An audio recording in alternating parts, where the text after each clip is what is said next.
know sort of where the coalition tends to operate on this continuum. There's many different types of housing, as you all know, and the coalition tends to do a lot of work in emergency shelters, supportive housing, transitional housing, subsidized housing, low-cost rentals, all the way up to affordable home ownership. We don't tend to dally in the full market housing. We recognize that in this spectrum, what we want to do in a community is reach as many different types of people as possible to make sure that they have the housing that suits their needs best. So these are just a little bit of an outline of some of the units of housing that we have in the Comox Valley, and many of these are actually in Comox, especially in the subsidized housing area there. So just as a general overview, that's the range that the coalition works within. I also wanted to update everyone on the number of affordable housing units that we have built since 2016. This is after the start of the Homelessness Support Service Fund with the CBRD, and of course the $30,000 contribution from the town of Comox. So in 2016, we were able to build 6 units of housing. 2 of those were transitional units of housing. That was through the Amethyst House. If you have questions about that, Heather can talk to that, as well as 4 units of subsidized housing, so rent geared to income for women who have been going through the Transition Society programs as well. Again, Heather can talk to that if you have questions.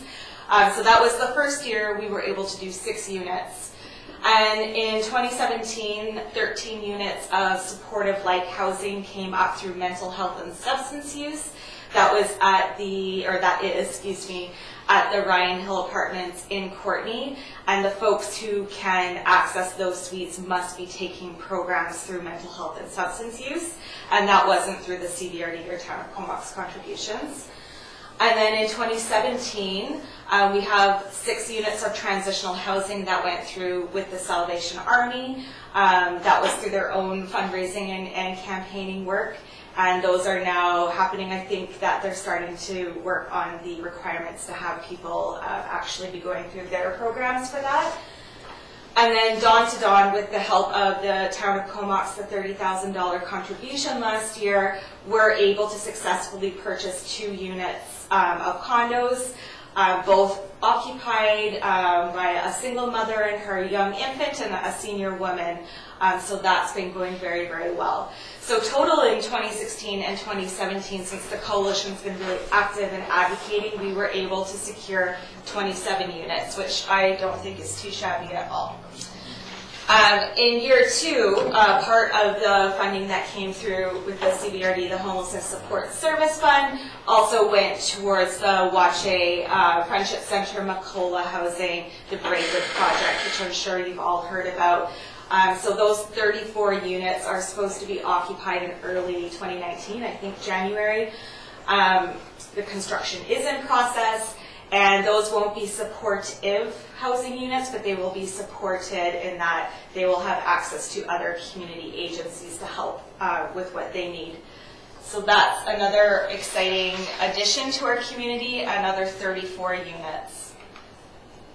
And okay, pass on to Heather. So year 3, the coalition leadership and membership met, and these were the recommendations that were put forward to the CBRD, and the first was $155,000 for construction of 4 additional units at Amethyst House. And I can say a little bit more about that, is that we've been able to squeeze 5 units in. So there will be 5 additional units of transitional housing. Probably going to need a little bit more money to make the 5 happen, but I think we can manage that. The John Howard Society was provided $150,000 for the renovation of the 10 units of the supported housing, youth housing that's going into the old Abbeyfield site that is now being renamed the station for youth. Another $50,000 went to Wache for a contribution towards Braidwood, and $75,000, 30 of which from the Town of Comox, and the balance from the CBRD for Habitat for Humanity for their build that's currently underway.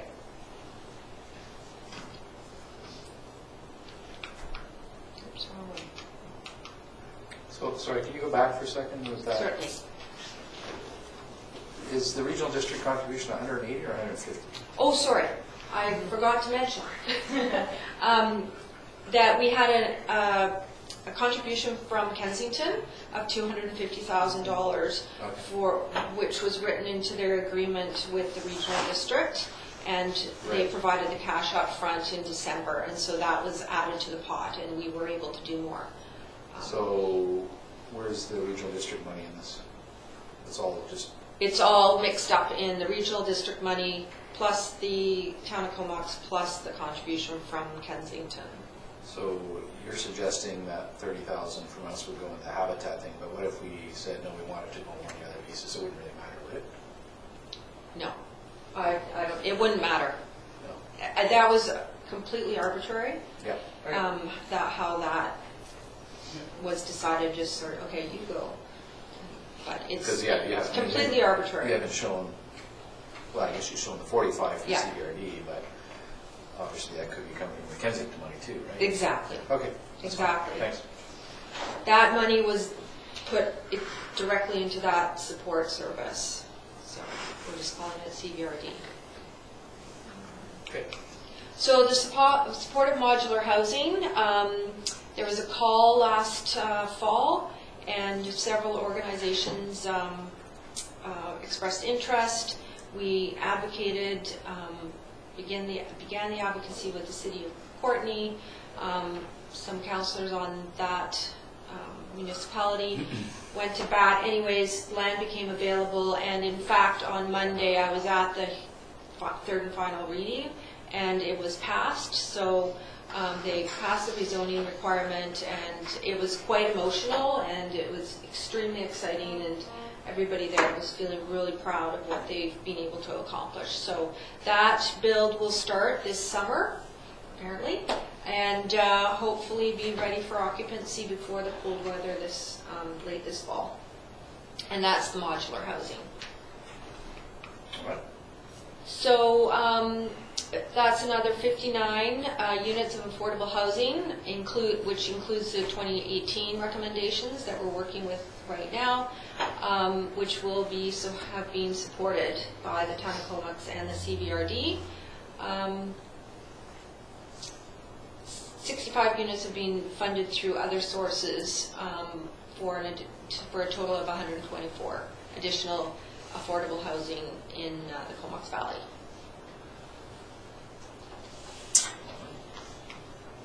And so I mentioned the modular housing will be happening. The other work that the coalition's been doing is we have done a point-in-time count on March 7th, but we don't have the results as yet, and we'll be eager to pass the results of that out when we do get them. We continue to support the very successful Connect drop-in program at the downtown library, and in fact, I just signed a contract today for additional funding to carry it on for another year, another $39,000, including some living supports for the homeless in the form of grocery cards or bus tickets, and perhaps a subsidy of rent or emergency funds to provide some living support. So that's through the homelessness partnering strategy. It's federal money. That the transition societies were just holding the money and administering the money on behalf of the coalition. BC Housing signaled to us in December that they would match funds, the money coming through the CBRD and the town of Comox, which I'm sure you're aware of, since a letter was sent from Comox confirming the $30,000 contribution. And we've been told they're working on how they're going to distribute that fund, and we should know by September. And then we will have, that's where I'm hoping the extra money I'll need for the 5th unit at Amethyst House will come from. But that will be another great influx of cash that we can use for developing housing immediately.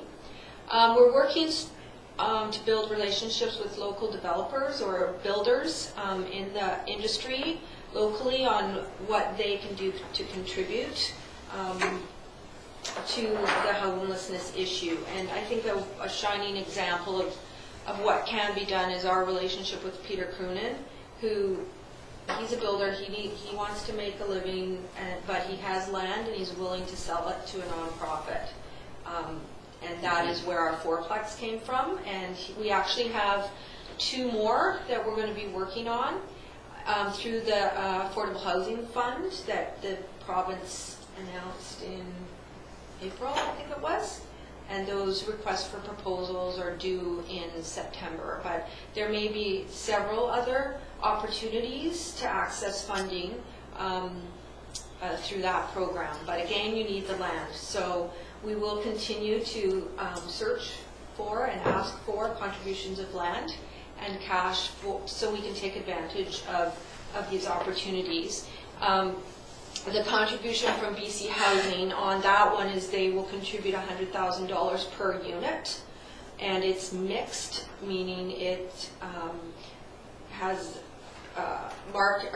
rent geared to shelter rates for income assistance, rent geared to income, and then there's another other level of income that dictates this amount of rent, but it would fit within there, and it's for families and seniors.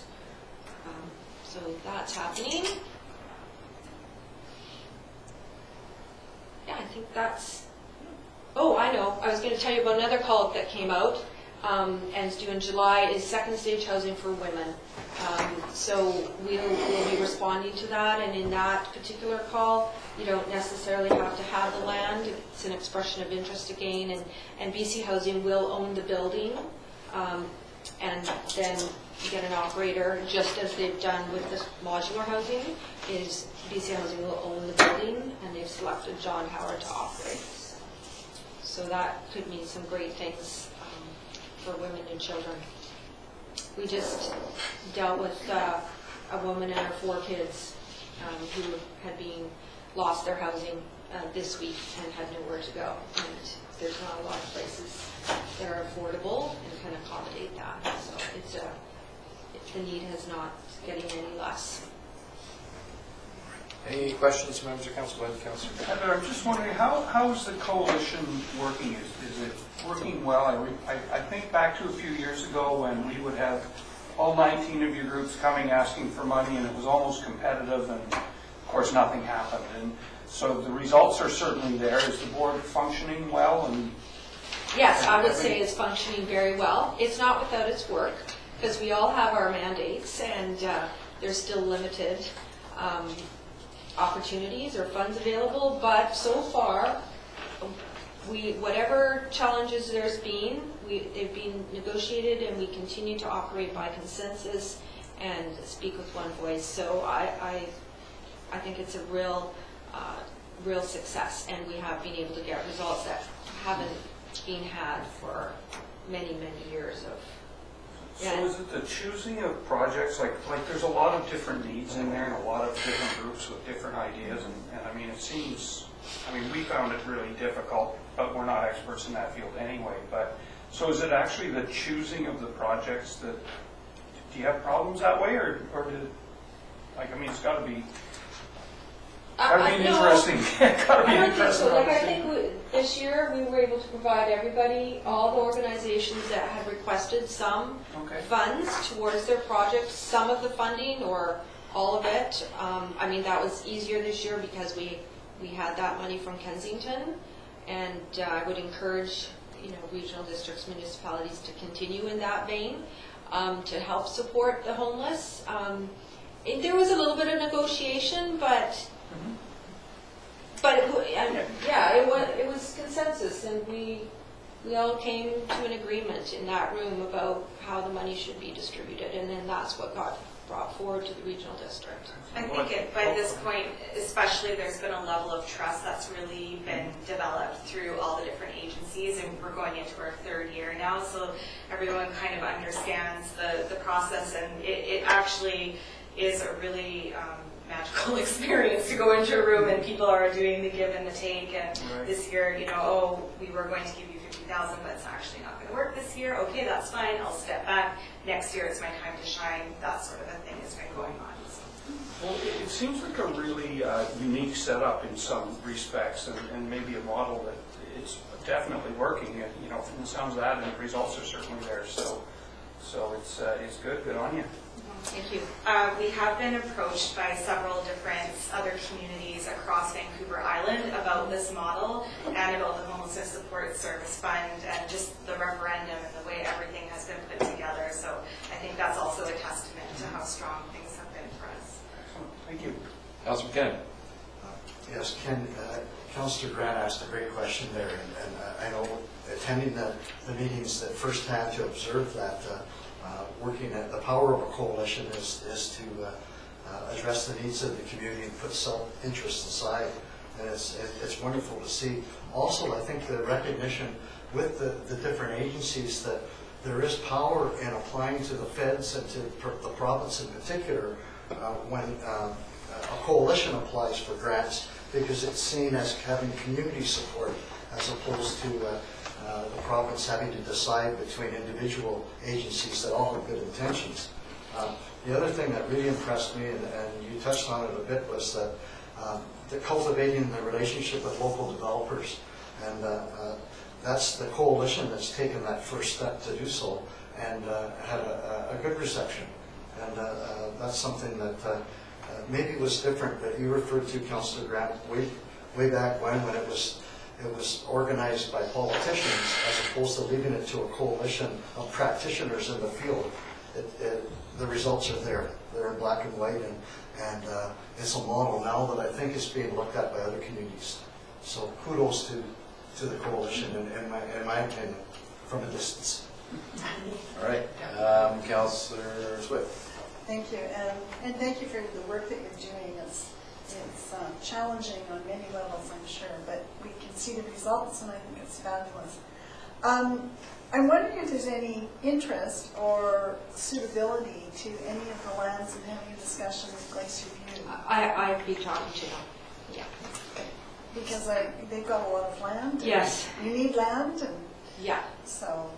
Okay. I'm sure something will come of that for some organization or some developer. It fits nicely in this call that's out right now for the $100,000 contribution per unit geared to family and seniors. So I haven't started initial conversations with him, but he's been away. He's away right now. So yes, it's Okay, happening. great. It is happening. Just a suggestion, Yeah. I'm sure you're part of it. No, he sought me out, and we had a good discussion. I mean, I think there's lots to consider, Yes. and it will not be a simple project given the situation where the land is situated, and there's a creek running through it, and Yes. Councillor McKinnon. Just one last question. I wondered if the coalition, the leadership team could comment on the relationship with the municipal planners and town staff that you've approached. It's been positive. Last June, we had a municipal planners meeting with the coalition. Town Comox was represented in that. And it was a really great dialogue for those of us who are in service agencies working to build affordable housing and those who are doing the planning and knowing all the ins and outs of the bylaws and the zoning requirements. And I did receive a lot of feedback from both sides that was a really positive thing to do. And we are looking to do another meeting like that again, probably in the fall, so stay tuned. But it's been very, very positive, and I know I have a relationship. I can email or call anyone and get the answers that we need. It's been positive. It's truly a community effort, then, isn't it? yeah, the staff at Comox have been great. Well, as you know, for a number of years, the planning staff, through policy adopted by council, have been negotiating directly with developers on their affordable housing contributions, and we do have a reserve fund for the right opportunities as they come forward, in addition to the $30,000. That, of course, we do contribute annually. So with that in mind, you're looking for a decision from us at some point in the future as to making that $30,000 contribution and to what specific aspects of your plan. What is the time frame for that? Us. For you guys? Anytime. Us guys? When do we normally do it? We don't have it tonight, but. No. I think this year's has been allocated. That was to Habitat, I believe, in the project list. Okay.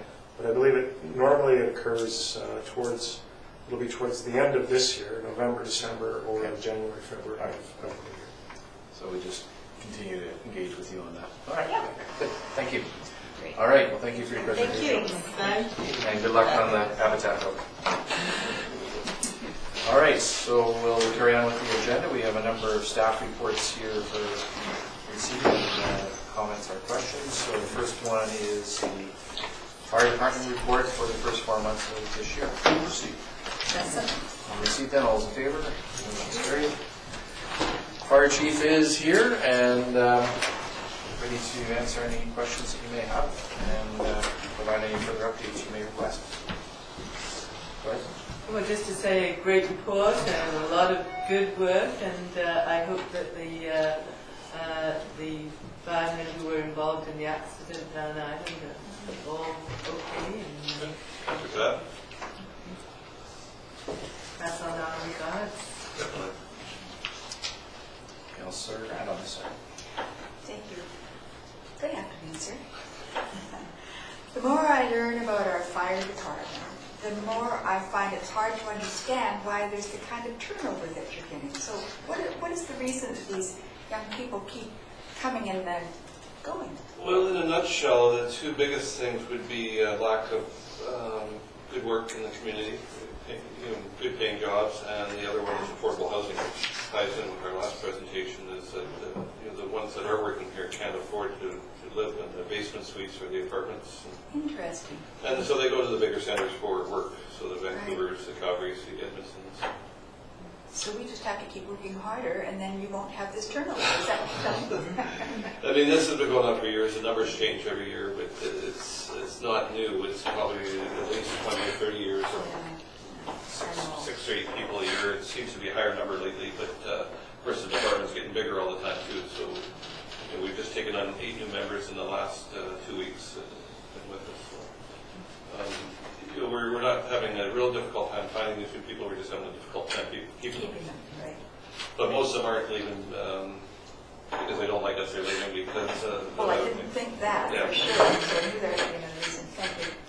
I think it's actually all the fire chief's fault because you and your staff train them so well that they go and get full-time jobs. So, and that's always been a discussion, and my quick comeback to that is I've always said, better we train them and they leave than we don't train them and they stay. I mean, you obviously provide that opportunity through both the work experience and just regular training, and it's quite, I think, neat to see those people who've worked with the force, or with the department for a number of years, and then they do get hired by the city of North Vancouver or whatever. City of Vancouver, a couple, at least one that you know, 2 of you that you've in the last couple of years, and they're going to make that their full-time careers. So. Sure. The other positive side of this is by training people all the time, it keeps the rest of the organization very sharp also. So the fire department is, very capable. Councilor McKim? Yes, Chief, just wanted to say, I know it's one of the many extra things that you do, but kudos again for doing the student camp. I hope that it's going to continue. I know it's an enormous amount of extra work, but I think it's great for recruiting, if not for our community and passing the torch to young people. Sure. So kudos to your whole department for that. Yeah, well, we love doing it, so I don't see it not continuing. Any other questions or comments for the chief? If not, we'll move on to the next report, which is the Recreation Departmental Report. Move receipt. Receipt then, all those in favor? Motion's carried. And again, an update on what's going on at the rec center and some of the special events coming up, or that have already occurred actually in the past few months.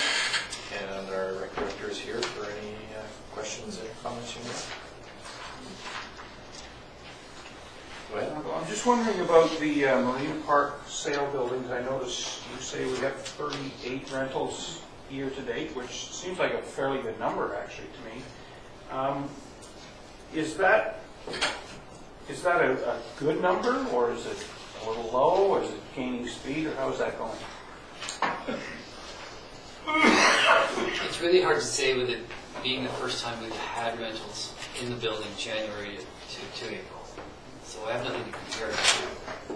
But my anecdotal information from our booking clerk is that the number of rentals are, at least the requests are growing and increasing through the spring. Well, I know you've got some rooms up top in the rec center, and, you know, I mean, it's not a great comparison, but I shouldn't imagine they'd be rented out any more than these are. There's different motivations to rent at the marina and the community center. So they're hard to compare. Yeah, okay. And I know the CEO can speak to some of the things you're looking at in terms of dealing with the rentals of the sale buildings in terms of getting them cleaned out after local use and so on. Yeah, we've had some issues raised where there's the potential for multiple rentals in a day, and we just need to address the issue of ensuring that they're ready for the next rental in between. So Gotcha. it's just something we're working through. Yeah. Okay, perfect. So it's generally positive news. Yeah, good, thank you. Councillor McKinnon, then Price. Yes, just our recreation director. After our last committee of the whole, we had a brief conversation afterwards. I was asking about the fields adjacent to the rec center and future plans, and you touched on the recreational long-term plan. I wondered if you wanted to share, if this would be an appropriate time to share anything about that with the rest of our mayor and council here. Through the special projects and the budget this year, $40,000 was allocated to an RFP for a site master plan for the community center.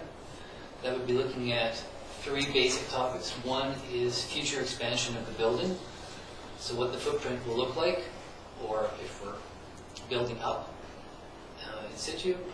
Second is to analyze and make recommendations to improve access into and through the site, so by car, bicycle, and pedestrian.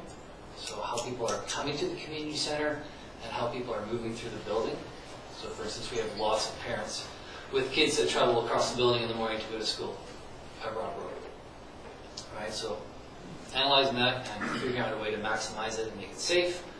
And then lastly, looking at the current facilities and amenities that we have, ensuring they're in the best possible place, and then what other facilities and amenities we can add through some community engagement onto the field to create a real recreation community hub at the site.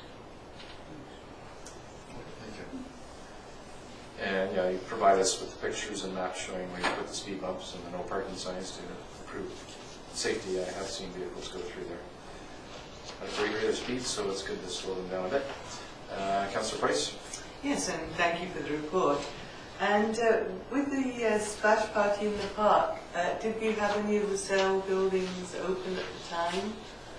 Or is the opportunity there to do something similar? I think if people go inside them, they will see what a wonderful facility they are. And perhaps we also need to have some signage when they are open, just so we can invite the public in.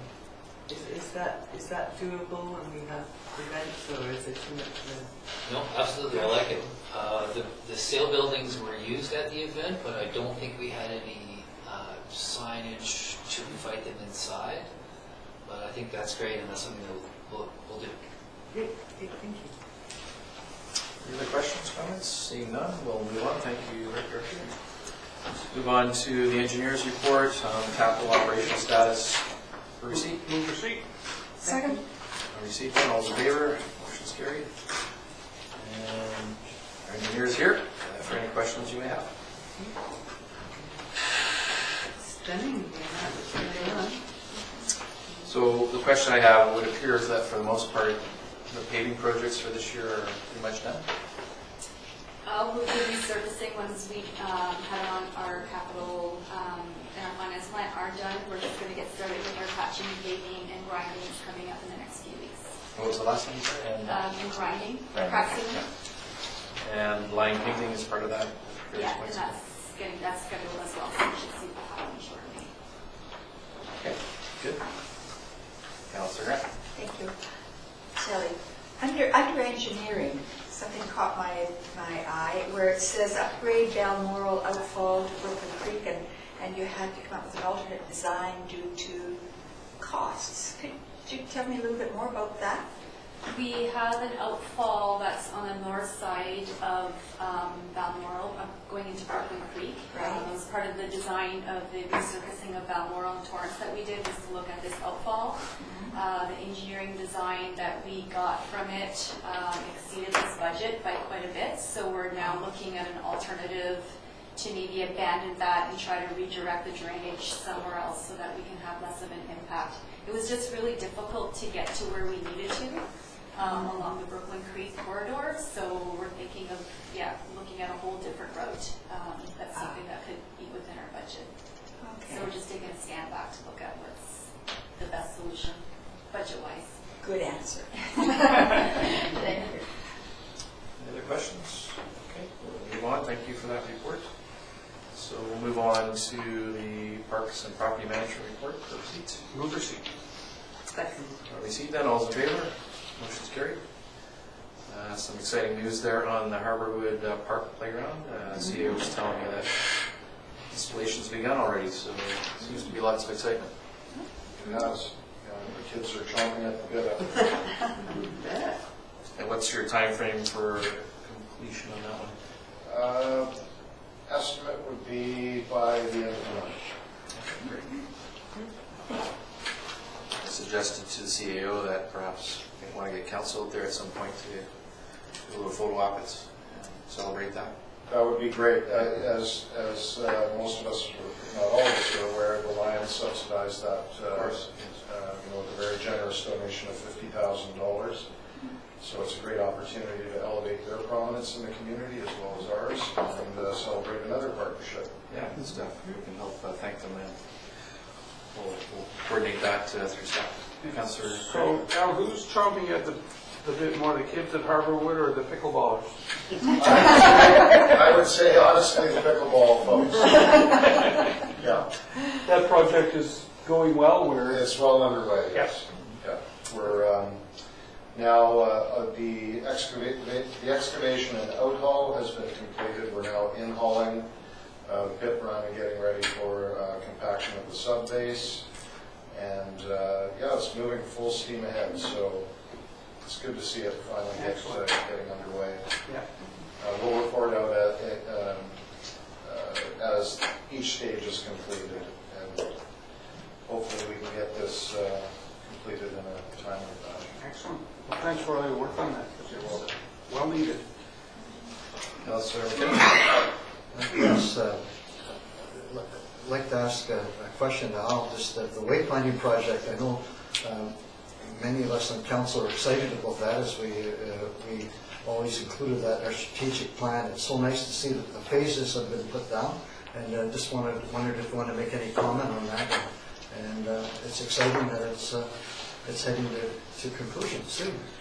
Firstly, I didn't realize it was that much work. I didn't fully understand I understood the background and the need for directional signage, but I wasn't really that aware of how long-lasting an impact a program like this will leave on and with a community. This is it's pretty exciting. It's a steep learning curve. I'm working with a very gifted professional that's done a number of these projects all over the world, quite frankly. So it's been a real joy to work with him and his team and kind of get a better sense of how these wayfinding programs work and what they mean what they mean to a community. Right now we're doing our final edits in the hopes of getting the outline package to council as early as possible. I'll work with Shelley Russford in terms of finding the appropriate council meeting to present. We'll fine-tune the presentation. I have had one sit-down meeting with Sue Wood from the BIA, so they're also anxious to have a presentation put before them, but I thought in all fairness to all parties, it should come through council first, and then we'll expand upon that and unveil it to the BIA and then to the public. It's going to really help us. It's going to help define our identity. It's going to help us and the visiting public especially be able to navigate and get to the attractions and the amenities that we have, both in town, but also directional indicators that suggest sensible and logical routes to our neighboring communities as well. So there's a downtown core map, and then also a broader map that's somewhat regional. There's amenities such as Goose Spit, and of course Kai Bay, and Comox First Nation, and a number of other attributes and amenities close by that we want to also make and have recognized. It's a pretty neat project. Excellent. I think everybody will be very proud of it. Just to comment back, I'll say that I'm really pleased to hear you say it's not just a project trying to be done, but done well.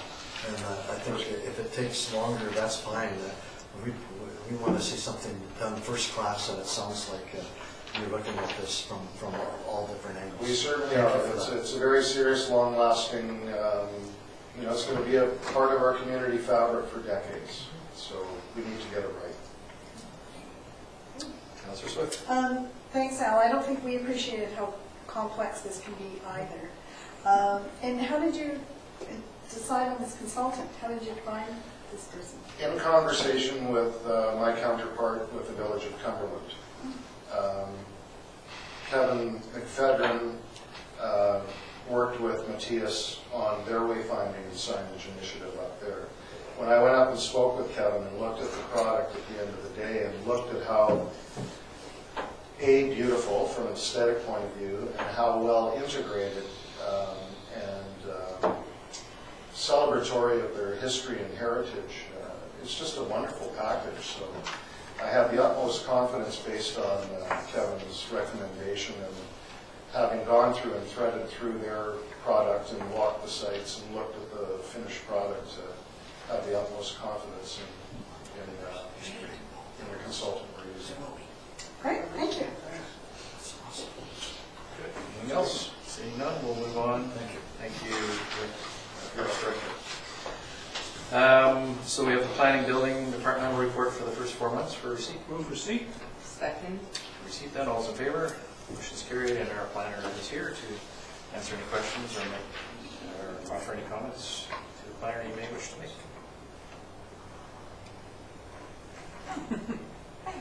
Go ahead. I have a question. Marvin, recalling back to our management report in Northeast Comox, and if I remember properly, the meetings with the stakeholders has been completed. Matlahini has had their open house, and that's been completed. So my question is, I mean, things are looking obviously very positive and progressing. Have you had any interest from the landowners, given all of these wonderful steps and progress have been? Yes, we've had ongoing conversations with them. I think that they've slowed down a little bit now because it's pretty clear what the process is. So I'd say it was more so 2 months ago. Okay. Now it's very clear that they've gone to the public. The open house went quite well. We're anticipating a report by the end of this month back from Matlahini, and it'll be before council. So things are starting to fall in line, become a little bit more certain in terms of the direction. But yes, we are having ongoing conversations with some of the I guess it won't be long then before we'll be seeing some more action at this table, i.e. development proposals. Development proposals and implementations. What we expect is at the end of the year be the implementation requirements. And then as those then get implemented and the bylaws get adopted, then you'll see. So there's still a ways to go. Yeah. Likely next spring before. Is it? Development. Okay, that's good. Okay, good, thank you. Councillor Swift. The tap house, have they got all their permitting and that they need to begin? Yes. Building? They do. Great, Building permit's been issued beginning of June. Yeah, quite a lot. thank you. Hopefully they get going. All right, anything else? So we'll move on. We have a late item or something coming up? Yeah. Administration report. Administration Department report, yes, don't forget that. I'll move receipt of that. Thank you. Second? All in favor? Motion's carried. So, just as we head into the barking dog and noisy neighbor season, it's been quiet the first 4 months, relatively speaking, but as we know, through the next 4 months, so we get busy. So here. So, any questions or comments? It's a good report. Go ahead, Councillor Swift. I just have a question about illegal suites. What do you do with those? The process. Our bylaw enforcement officer, as well as our building inspector, work with the residents to, or owners of the suites to advise them of how their suites may be illegal and how they can bring them into compliance with the bylaws. And it's just a process. So sometimes a very long process to try to get them. Go ahead. But the tenants stay on during that process, do they? Because illegal suites are most likely rented out, I would imagine. Yes, they are. In some cases they are, in some cases they aren't. But yeah, so it's a bit of a mix. Yeah. Yeah, for example, I think it's referenced here in the report that there's some issues with an illegal fourplex, for example. Correct. So there may not be an ability to remedy that one because it's, I think, a duplex currently. And so the idea is that it's got to be restored back to duplex use. So yes, there may be some tenants ultimately displaced of that, but unless they went through a rezoning or something like that, it was essentially there's nothing you can do to, I guess, legitimize that other than a rezoning. Right? So if it's a secondary suite, it's a little bit easier if they comply with building permits. That is a bit of a challenge, but that's why we have zoning bylaws in place, right? And do these come to our attention through complaints, neighborhood complaints usually? Yes. Yeah. Yes, they do. As well as through some of the secondary suite ones come to our attention through, if, for example, even the garbage collector who knows, there's 2 sets of garbage cans, and then we look into it. As you may recall, under our secondary suite program, that we do levy an extra charge for garbage, water, and sewers. It's important that we cover those costs. Okay, anything else? I suspect with the low rental rates that this problem's not going to go away. Well, and that's why we have a good secondary suite program to allow for legitimate secondary suites, but people aren't going to, when you have real public safety issues, if you don't have the proper fire separation and stuff. So hopefully people will take the encouragement of our bylaw officer to the right purpose, right? Okay, so we'll move on to next item, which is Transit Future Plan. So, motion to receive that report. Second. All those in favor?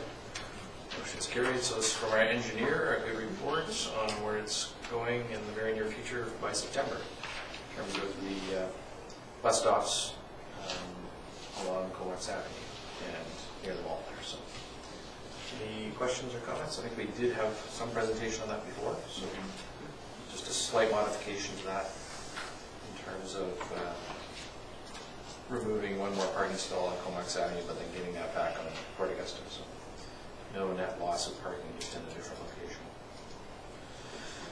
So anything else? Any questions on that? Seeing none, we'll move on then. So yes, then we have the late item, and this relates somewhat to that. Motion to receive that report for information. Move receipt. Second? All those in favor?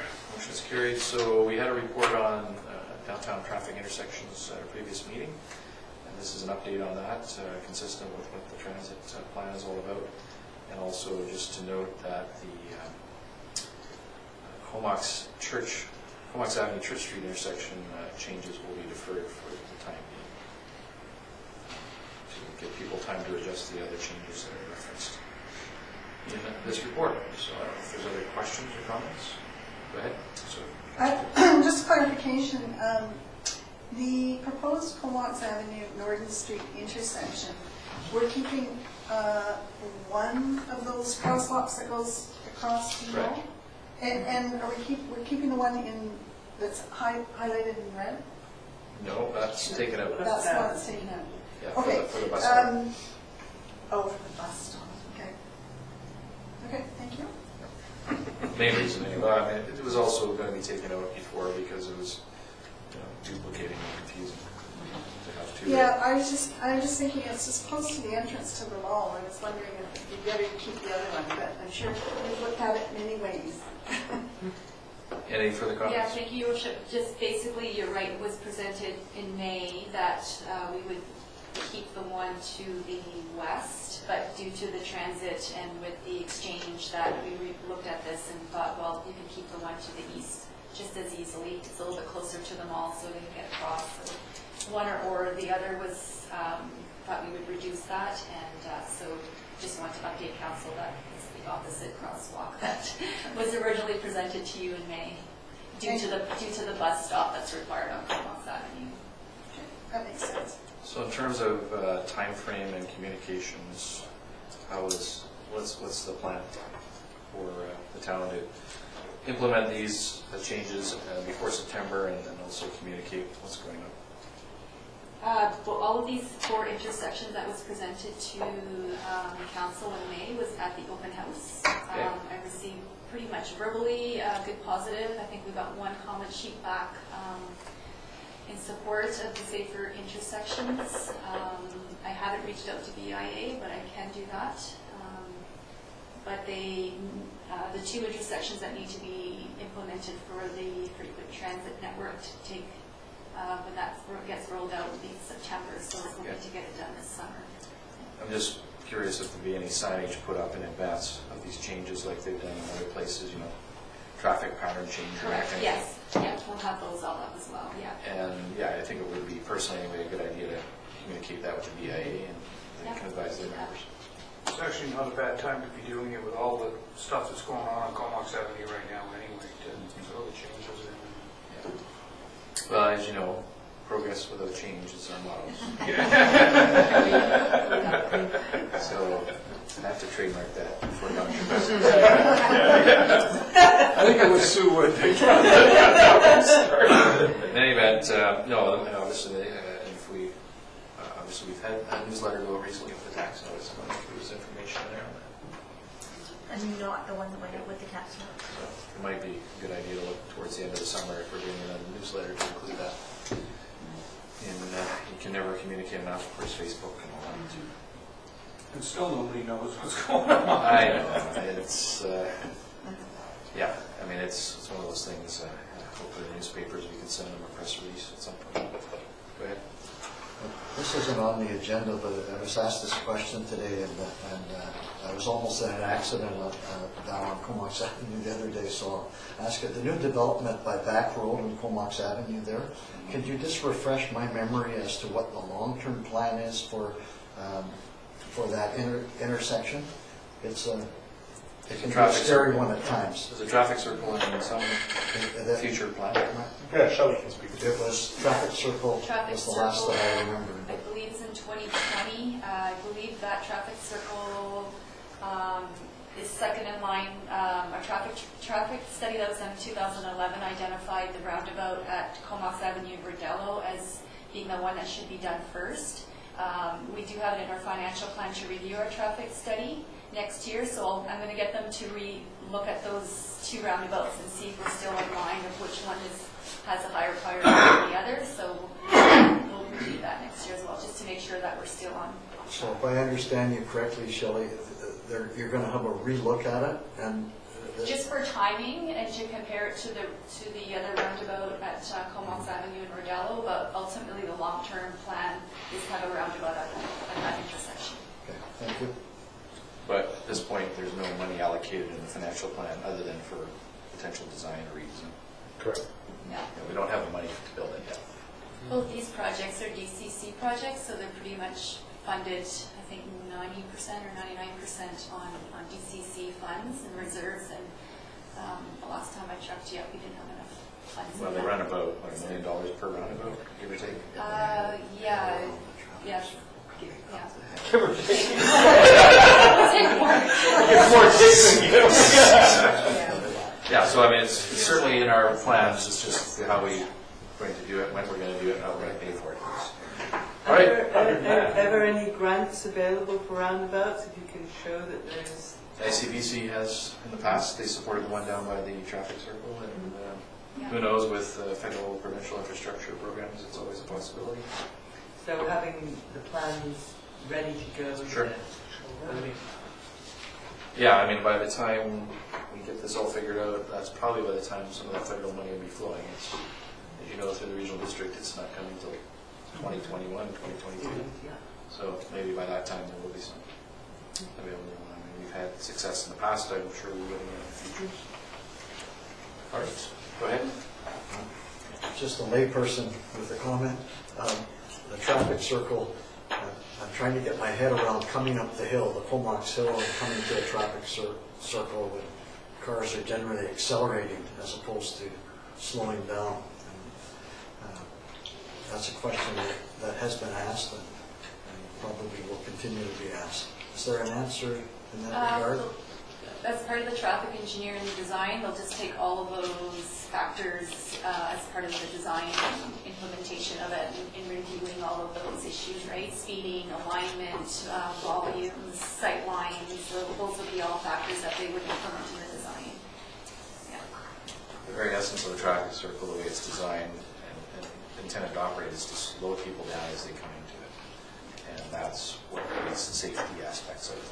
So whether it's on a downhill or an uphill or flat, it all has the same purpose. It's just a matter of how it's designed. It's done all over the world. So I don't imagine this would be necessarily a unique situation. But, anyway, we'll see how it goes with the engineers and reports.